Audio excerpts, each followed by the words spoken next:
University of Missouri Healthcare knows you've got better places to be than in a hospital. That's where our world-class technology and highly skilled medical team come in.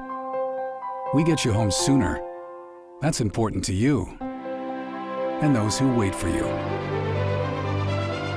Rufus, guess who's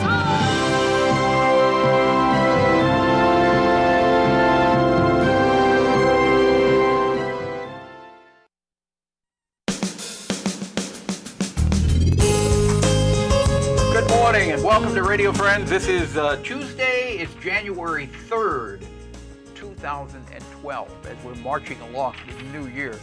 And I don't know how many of you realize, but January has been proclaimed National Slavery and Human Trafficking Prevention Month. I believe this was a proclamation issued a couple of years ago by President Barack Obama. Correct. According to our next two guests, Nanette Ward and Deb Hume. Welcome back to Radio Friends. Thank you, Paul. And you're both here talking about the Stop Human Trafficking Coalition. And we've discussed this on this program several times in the past. And every time you come on and share stories with me, I say the same thing to you. It's so hard to believe that this is going on where we live.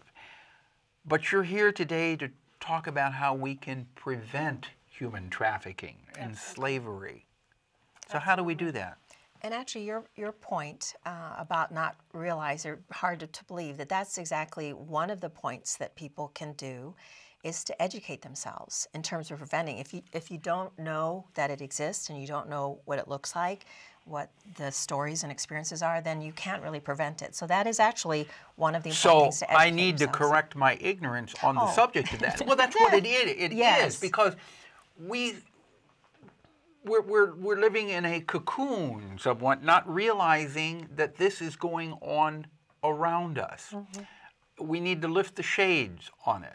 Well, so how do we educate ourselves that way?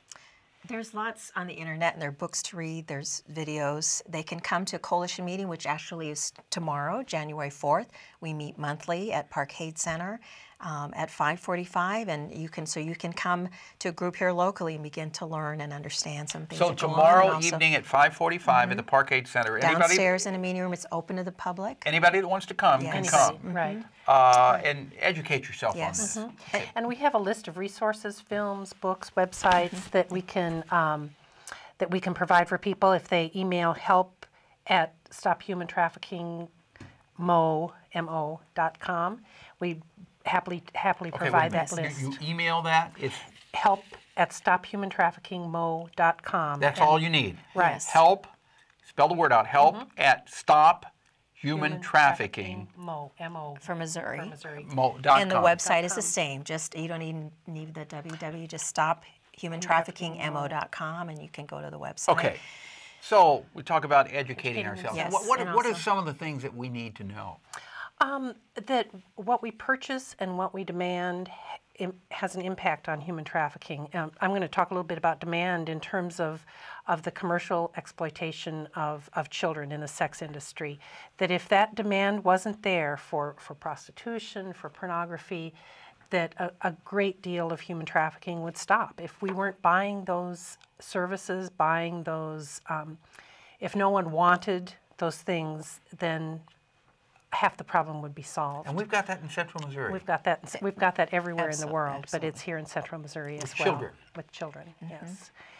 Nanette, some ways we can stop demand in terms of the purchasing power that we have? We talked a little bit about that last time we were on, but if you just pick one item that you want to purchase slave-free, there are lots of places locally that you can buy slave-free products, the Mustard Seed downtown and some other places, the Peace Nook, whether it's just maybe Mother's Day, purchase the gift, or Valentine's Day, buy slave-free So chocolate. how does somebody know that the clothes that you're purchasing or the items that you're purchasing Again, the internet is a great resource. You can search different companies and find out if they have, Dunn Brothers. But a company is not going to say, yes, we employ slaves. If you do fair trade products, and then you'll find out places and products that you can purchase. You can even find things. I want to promote our local shops, but there are things online that you can purchase that are fair trade. And just also becoming a member of the coalition, supporting it through your involvement and making a donation, because a coalition is very much involved in providing funds that provide survivors who are in our area with some very direct and specific needs to move on to a healthy life. Can you give us an idea of how many survivors we have in the central Missouri area?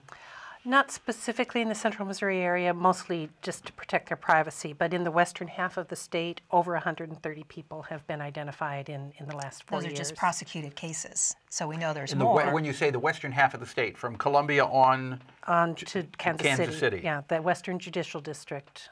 And over 130 survivors have been assisted, and those are just federally prosecuted cases. We've assisted people who haven't gone to law enforcement, who haven't chosen to prosecute their case, but have gotten out of a trafficking situation. Have you ever personally come across someone that you suspect is being used in an inappropriate manner? You talked about the person coming to your door. Yes, recently. there was a young man came to my door right before Christmas, selling this year. Yes, selling poetry. He was selling a little book of poetry that he said he wrote, and there was just something vulnerable about him. And I asked him, was he working for someone? Was he with anyone else? And he pointed to another young man across the street. It was kind of a sales crew set up. And the National Human Trafficking Hotline suggests that there are abuses going on in sales crews around the country. And so I asked him, gave him the number that he could contact if there was any exploitation going on there. But you don't. So you don't know. I don't know for sure that was, and I don't know whether he'll call. But that's part of the prevention, is to be aware of that vulnerability and people who are at risk, and ways that trafficking exists, and places that trafficking exists. So what is the telephone number? If somebody listening to us today or watching us on the internet feels that they want to get involved, or they want to pass this information on to someone they feel may be being exploited, what's the phone number to call? Toll-free number, 1-888-373-7888. Easy to remember. Okay. 1-888-373-7888. And of course, they can send an email, and we can to also the coalition support as well. And before we leave, we have one event that we want to make sure, because of this, recognizing this month being National Slavery and Human Trafficking Prevention Month, on January 22nd. It's a Sunday from 2 to 4 p.m.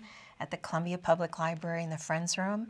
We have some youth involved, because that's part of the prevention, is the at-risk age group is our teens. So we have teens who are involved in planning this. We hope teens will come as well as adults. So it's open to the public? Open to the public. It will be some educational information and that kind January of thing. January 22nd, 2 to 4 p.m., Columbia Public Library, Friends Room. All right, Nanette, Deb, thank you so much for coming by. Thank you. Good to have you here. Tomorrow, Student Angel Capital Program. Our program, directed by Travis McMillen of the Reynolds Journalism Institute. Audio, Pat Akers, KBIA. Will Claggett is our floor director, and our assistant producer and guest coordinator, Uncle James Mauser. Bye-bye.